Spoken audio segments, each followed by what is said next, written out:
conhecimento do Senhor nos ajude a entender a palavra e a fixá-la em nossos corações, em nome de Jesus, amém. Ali eu ministrei para os homens, mas essa palavra serve não somente para os homens, como para as mulheres, porque lá no Éden, deixa eu cronometrar aqui, lá no Éden, Deus chamou Adão e Eva, Ele os criou e os chamou e disse a eles: sede fecundos, multiplicai-vos, enchei a terra, sujeitai-a. Ou seja, a ordem de Deus para o homem e a mulher é para que eles se multiplicassem sobre a terra e governasse a criação que Ele criou. O homem não fez, a homem e a mulher não fez absolutamente nada, nem nos céus, nem na terra. Tudo estava pronto. E Deus ainda plantou um jardim e colocou o homem num lugar precioso, deleitoso, lugar de comunhão, lugar de intimidade, um jardim especial. Nós não temos noção do que era o jardim do Éden, antes do pecado. E Deus deu a ordem para eles governar sobre a criação. Você vai encontrar diversos textos na palavra de Deus que falam ou que tem alusão a isso, né? Muito bem. O pecado entrou e aí a situação mudou. O homem se desconectou de Deus. Ele não tinha mais a capacidade de servir ao Senhor, de fazer a vontade dele. Com o pecado do homem, a terra foi amaldiçoada, lá em Gênesis 3, e tudo desandou.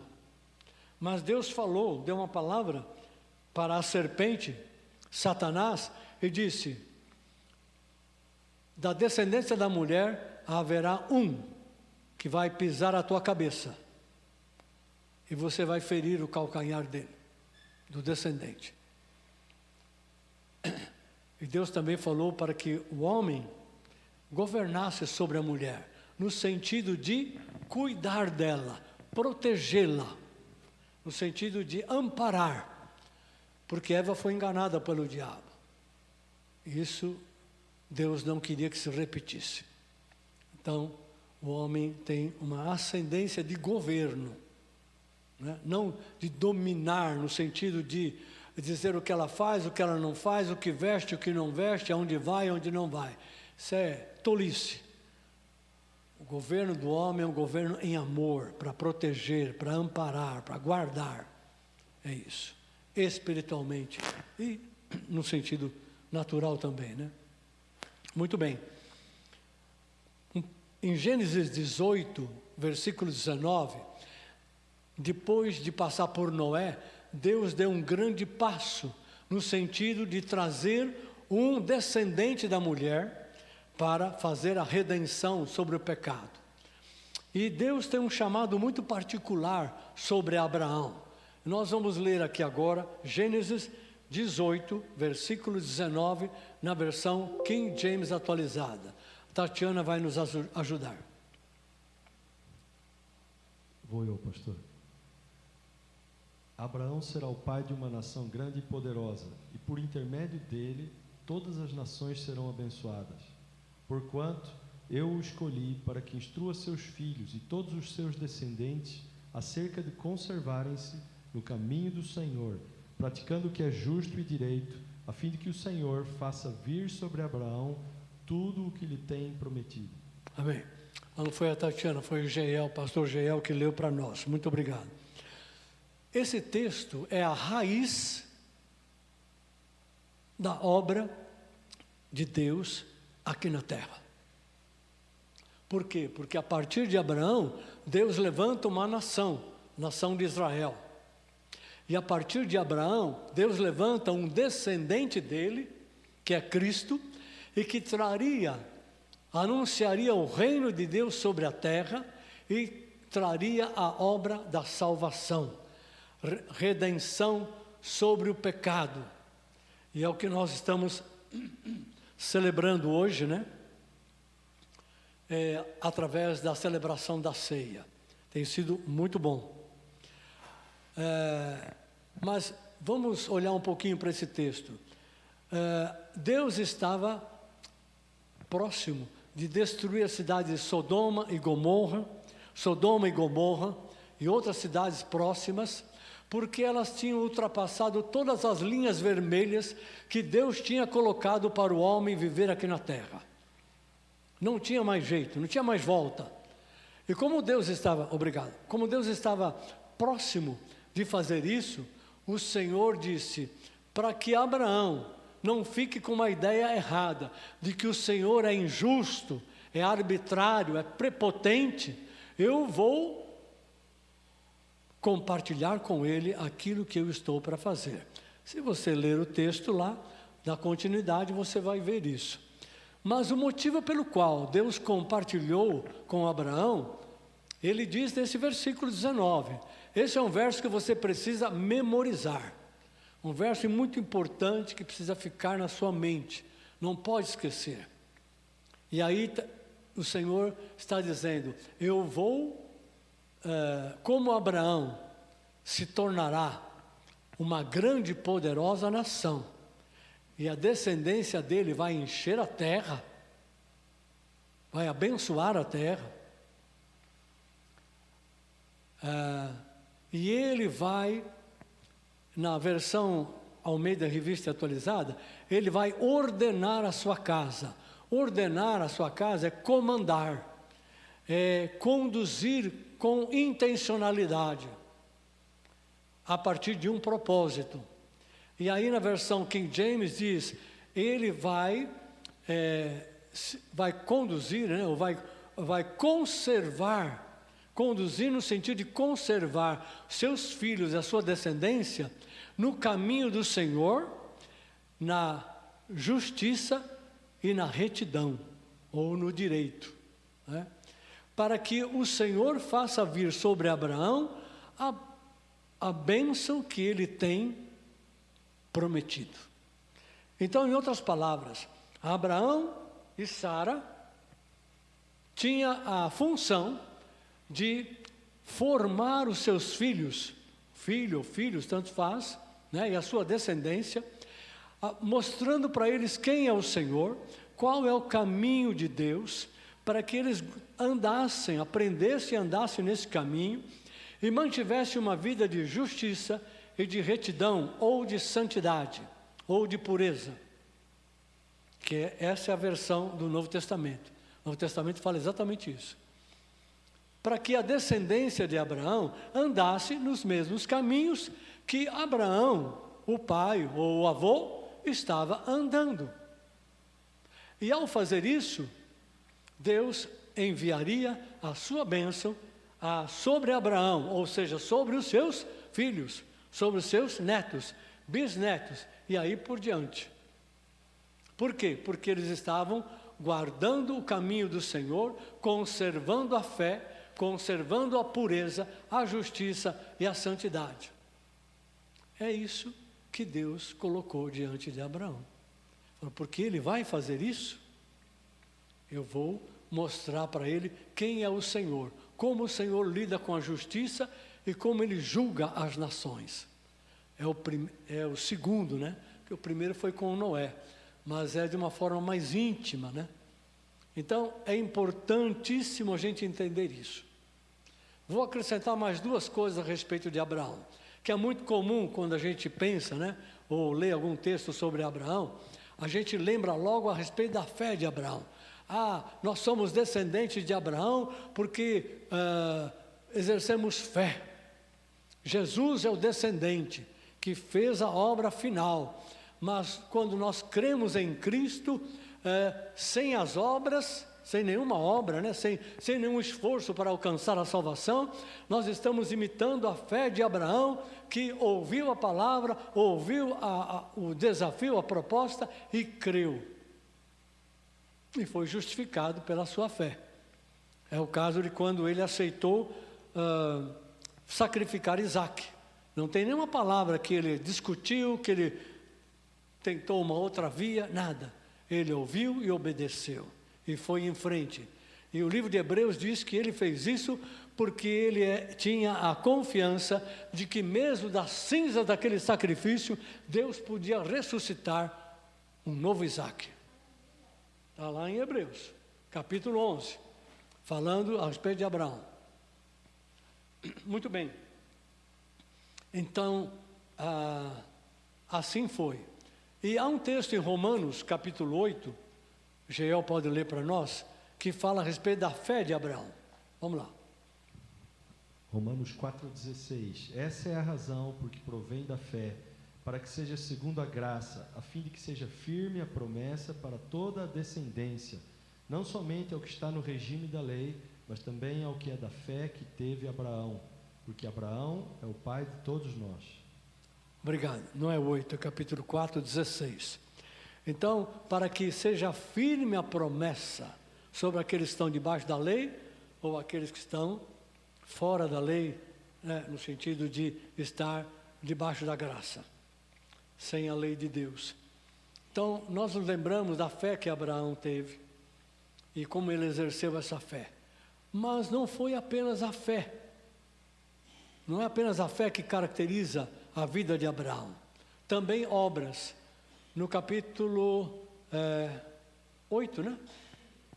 De João, tem um texto em que Jesus está falando com os fariseus e ele menciona as obras de Abraão. João 8,39. Então lhe responderam: nosso pai é Abraão. Disse-lhe Jesus: se sois filhos de Abraão, praticai as obras de Abraão. Amém. Então Jesus estava ministrando, os fariseus ficaram doídos, começaram a discutir com Jesus e falou, Jesus falou para ele: o vosso pai é o diabo, porque vocês fazem as obras do diabo. Não, nosso pai é Abraão, nós somos filhos de Abraão, nós temos um pai, nós não somos bastardos. E Jesus disse para eles: se vocês são filhos de Abraão, praticai as obras de Abraão. Pegou eles no pé, porque eles não faziam as obras de Abraão. Eles não eram retos, não eram justos, não eram verdadeiros, não eram misericordiosos, como Deus exige do seu povo. Então, nós vemos no Novo Testamento que tanto a fé como as obras de Abraão, elas estão conjugadas e elas agradam a Deus. Pega isso. A fé agrada. Sem fé é impossível alcançar a bênção de Deus. Mas as obras colaboram com a fé. Quem tem a fé, quem crê na palavra do Senhor, deve andar segundo essa palavra. Quem crê numa promessa de Deus, deve andar como quem tem a esperança de que ela vai se cumprir no tempo certo. Então, fé e obras são duas coisas que estão juntas, como duas faces da mesma moeda. Portanto, Abraão, Sara e a sua família encarna uma família chamada por Deus, que cria no Senhor, que andava debaixo da palavra de Deus, que adorava ao Senhor, que cumpria a sua vontade e estava transmitindo para os seus filhos e para os seus netos, e assim por diante, para gerações futuras, o legado que Deus tinha dado a ele. Porque Abraão é chamado amigo de Deus. Abraão andou com Deus. Deus esteve com ele. Quando ele veio, antes de Sara dar à luz, engravidar e dar à luz, o Senhor com 2 anjos, né, veio até ele, e jantou com ele. Você encontra um registro semelhante na Bíblia? Nenhum. É o único. Esteve com ele. Então o Senhor se manifestou a Abraão, trabalhou com a família. E o que ocorre? O que a gente vê quando olha para a Bíblia é que Deus tirou de um homem uma família abençoada e abençoadora. Abençoadora não só de outras famílias, mas das nações. e transformou um homem, uma família, em uma nação. Ah, pastor, mas levou 430 anos. Não importa, mas ele fez. Ele gerou a nação de Israel a partir de Abraão. Mas não é só biologicamente. Entenda espiritualmente. De tal modo que aquela nação de Israel que estava no Egito, clamava, gemendo pela opressão da escravidão que os egípcios impunham sobre eles. Para quem eles clamavam? Para o Deus de Israel. E Deus falou para Moisés: eu ouvi o gemido do meu povo. Percebe?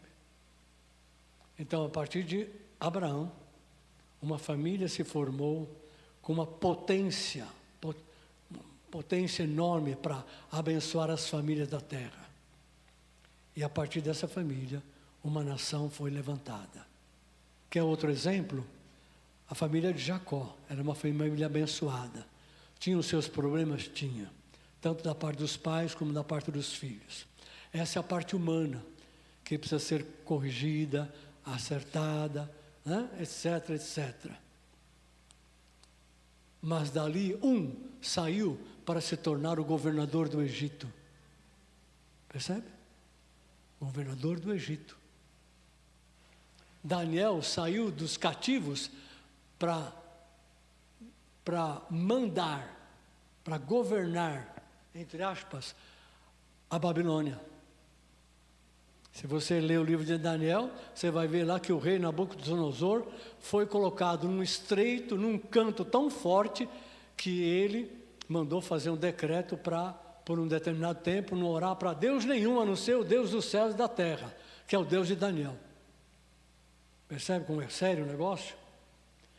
Deus não tem problema de pegar um homem e uma mulher e torná-los uma família poderosa e abençoada no Senhor. E de lá, abençoar a nação, abençoar a cidade onde eles moram. E aonde eles vão, a bênção vão com eles. Porque eles têm um poder de influenciar, um poder de cativar, um poder de tocar a vida das pessoas através de palavras e de obras que eles executam como testemunho de que eles são servos do Deus Altíssimo. Aleluia.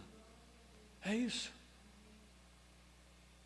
Aí vem Jesus e dá a palavra para os seus discípulos, dizendo: toda a autoridade me foi dada nos céus e na terra. Então, à medida que vocês caminham, à medida que vocês andam, à medida que vocês vão vivendo a sua vida aqui na terra, façam discípulos de todas as nações, ou discipulem todas as nações, batizando-os em nome do Pai, do Filho e do Espírito Santo, ensinando, colocando a vida de Cristo que há em vocês, neles, por palavras e obras, testemunho, vida na vida, a vida de Cristo que está em você, na vida do novo convertido, para que eles obedeçam o Senhor. Para que eles andem no caminho do Senhor. E eis que estou convosco até o fim do tempo, ao fim do século. Então, essa é uma ordem que se assemelha à ordem e à proposta que Deus deu a Abraão. Façam isso. Vocês vão abençoar a próxima geração, e a próxima, cada um fazendo a mesma coisa, abençoando a próxima, transferindo, como diz o Salmo 78, do verso 4 até o 9, mais ou menos, né? Ele fala exatamente isso, uma geração andando com o Senhor, andando no caminho, servindo ao Senhor de todo o coração, transferindo o legado espiritual para a nova geração, esta andando no Senhor, transferindo para a próxima geração, e assim cada geração vai impactar a terra aonde eles estiverem. Eu tenho mais um texto, mas eu não vou ler.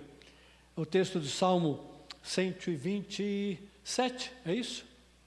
127. Ali fala de um guerreiro, um pai de família que é um guerreiro, e os seus filhos são as flechas. E as flechas são aqueles filhos que estão preparados para a vida e que são lançados pelo guerreiro, o seu pai, contra os inimigos. Os inimigos estão aonde? Em Jerusalém? Não. Eles estão em Sião? Não. Eles estão na terra, espalhados pela terra. Eles estão em Canaã, onde a terra prometida, onde o povo de Israel entrou? Não. Onde estão os inimigos? Ao redor, nas nações ao redor. Os filhos que andam com o Senhor saíram da Babilônia e construíram uma nova comunidade judaica ali em Judá. Lançaram a pedra fundamental, o altar, depois o templo, depois os muros com Neemias. Onde estavam os inimigos? Perambulando por ali, para garantir que Israel nunca mais ocupasse aquele lugar, para garantir que nunca mais o Deus verdadeiro dos céus e da terra fosse invocado e adorado e manifestado naquele lugar, porque eles eram os filhos do diabo e não queriam Deus naquele lugar, porque Deus escolheu aquele lugar em Israel, Jerusalém, e aquele lugar lá no monte onde estava o templo. E os vizinhos, muitos deles, eram gente mesclada entre gentios e outros que haviam se perdido, e eles não queriam. Por isso eles tiveram tanta oposição para vir e para fazer a obra, né? Levou anos e anos. Os inimigos estavam ao redor. E o que é que Deus fez?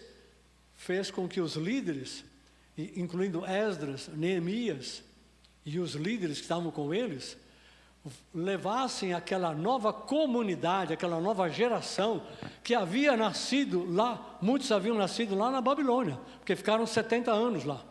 Eles voltaram, e aqui agora, nesse lugar que Deus escolheu, em Jerusalém, eles iam viver um tipo de vida que Deus propôs e escolheu para eles. Que vida é essa? É a vida do reino de Deus na terra. É o governo de Deus na terra, usando o seu povo. Então a fé que eles demonstravam, e que eles tinham zelo para guardar a fé, e as obras que eles executavam ali, demonstravam o reino de Deus na terra, para testemunho das nações. E se havia algum inimigo, estava entre eles. E os filhos desta geração iriam impactar as nações ao redor, para dizer: o Deus dos céus é o Deus único e verdadeiro, Criador de todas as coisas. E a vida que Ele quer que tenhamos aqui na terra, e que Ele abençoa, é esta vida, é desta forma, em justiça, em misericórdia, em retidão, em santidade, em pureza, abençoando uns aos outros. E se você quer ler mais sobre isso, leia o livro de Deuteronômio.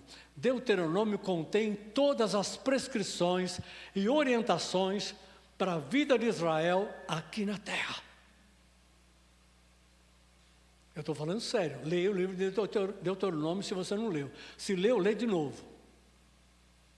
Ali tem um aprendizado de como viver na área política, econômica, social, as várias esferas, como andar debaixo da bênção e como cair debaixo da maldição.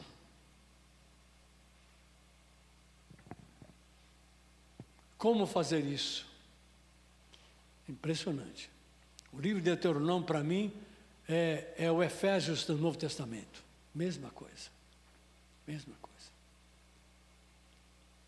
Glória a Deus. Meu tempo se foi, graças a Deus, por este tempo. Nós vamos parar aqui. Queremos lançar o desafio para as famílias da igreja local. Lançar o desafio para aqueles que estão nos acompanhando domingo a domingo e hoje em especial pela rede social do YouTube. Deus quer que você mantenha a aliança que você tem com Deus. Primeiro, ande na nova aliança. Andar na nova aliança é andar em intimidade com o Senhor, unido com Jesus e conhecendo o Pai. Como Jesus disse em João 17, versículo 2, e a vida eterna é essa, que conheçam, né, o Pai, o único Deus, né, verdadeiro, e aquele a quem Ele enviou. Então, pais, pai e mãe, conduz a sua família e exerça testemunho, exerça uma vida de impacto para os outros. Se você já criou seus filhos, unido a Jesus e ao Pai, conhecendo a cada dia mais e mais a Jesus e ao Pai, preservando a sua fé, andando no Espírito. Paulo disse, a gente vive pelo Espírito, andemos pelo Espírito. Aprenda a viver no Espírito, aprenda a crucificar a carne, a deixar a carne sujeitada, aprenda a rejeitar o mundo, aprenda a conservar a sua fé e a sua santidade no Senhor, porque é dessa maneira que você está apto a abençoar a nova geração de filhos e netos. E quando você faz isso, você está garantindo que Deus vai trazer a bênção, não apenas sobre você, mas sobre a nova geração. E se Ele não fizer isso, essa geração se perde. E na próxima, ele tem que começar tudo de novo. Porque uma geração caiu, uma geração deixou a peteca cair. E é isso que Deus não quer. Que a nova geração se perda, fique mesclada entre o mundo e a igreja. Entre o mundo e a igreja não dá certo. Ou é a igreja, ou é Cristo, ou é o mundo. Ou você está no reino, ou você está no mundo. Ou você está na luz, ou você está nas trevas. Ou você está na bênção, ou você está na maldição. Não tem meio termo, não tem muro para ficar em cima. E Deus nos tem chamado para o reino dEle, para a salvação e a glória do seu reino. Eu vou parar porque eu estou olhando para o relógio e ele está olhando feio para mim já. Glória a Deus. Fique de pé, vamos orar. Aleluia. Vamos orar. Coloca a sua vida diante do Senhor. Deus tem nos abençoado. Deus tem manifestado a sua presença nesse lugar, nesta manhã. O Espírito Santo está aqui. O Espírito Santo quer tocar a tua vida, renovar a tua mente, pôr em ordem a tua casa, te ajudar em cada área, nas finanças, nos estudos, no trabalho, nos relacionamentos sociais, relacionamentos familiares. O Espírito Santo quer te ajudar a liberar os problemas, a vencer os problemas do teu casamento, da tua relação com os filhos, com os teus cunhados, com os teus irmãos e irmãs, com os teus sogros. Tem que mudar, isso é o básico. Se essas coisas não estão em ordem, o que é que você vai dar de testemunho para os outros? Se a tua casa não está em ordem. Então, primeiro a casa, primeiro a tua vida e a tua família. E Deus vai usar a tua vida poderosamente, eu sei o que eu estou falando. Vai usar poderosamente para impactar outras vidas e outras famílias. Deus vai trazer um mover sobre o Brasil que o Brasil nunca, eu repito com toda certeza, nunca experimentou. E não está longe, não está longe. Eu entendi isso hoje enquanto estava adorando aqui. Eu não quero esticar isso agora porque vou tomar mais tempo. Mas Deus está trazendo um mover que os nossos olhos não viram, nossos ouvidos não ouviram e que não subiu ao coração do homem. Mas como Paulo diz lá em 1 Coríntios 2, o Espírito está nos revelando. Aleluia, aleluia. Esse lugar aqui vai ter que mudar logo, logo. Quando Deus começar essa obra, esse lugar vai ficar pequeno rapidamente. Mas a questão não é o lugar. A questão é que Deus vai nos usar fora desse lugar. Aqui é um lugar para adoração. Aqui é um lugar para abençoar uns aos outros. Lugar de trabalho é onde você vive, onde você trabalha, onde você anda. Ali Deus vai usar a tua vida. Se você estiver de conformidade com a palavra que eu estou liberando, vai usar a tua vida poderosamente. Não vai depender de você, vai depender do Espírito Santo. Mas Deus quer usar instrumentos valorosos, capazes e santificados. Não dê desculpa para o seu pecado. Deus quer usar vidas santificadas. Esse é o nosso desafio e a nossa tarefa. Querido Pai, em nome de Jesus te louvamos por esta manhã e damos graças pela Tua palavra, e damos graças pela presença e o poder do Espírito entre nós. Muito obrigado, Senhor, pela obra que o Senhor está fazendo hoje e por aquilo que o Senhor trará amanhã, um tempo breve, para transformar a igreja e para tocar esta cidade, o povo desta cidade, desta região e o povo da nação brasileira, porque o Senhor ama e o Senhor quer trazer a sua salvação sobre esta terra, qual nunca vimos em toda a nossa vivência. Bendito seja o Senhor. Muito obrigado, Pai. Dê graça, dê força, dê iluminação e entendimento com sabedoria aos pais, aos que estão aqui, para fazerem os seus acertos, seus ajustes e para se colocarem diante do Senhor, no sentido de servir ao Senhor de todo o coração, em nome de Jesus. Quem crê, diga amém, Jesus. Aleluia.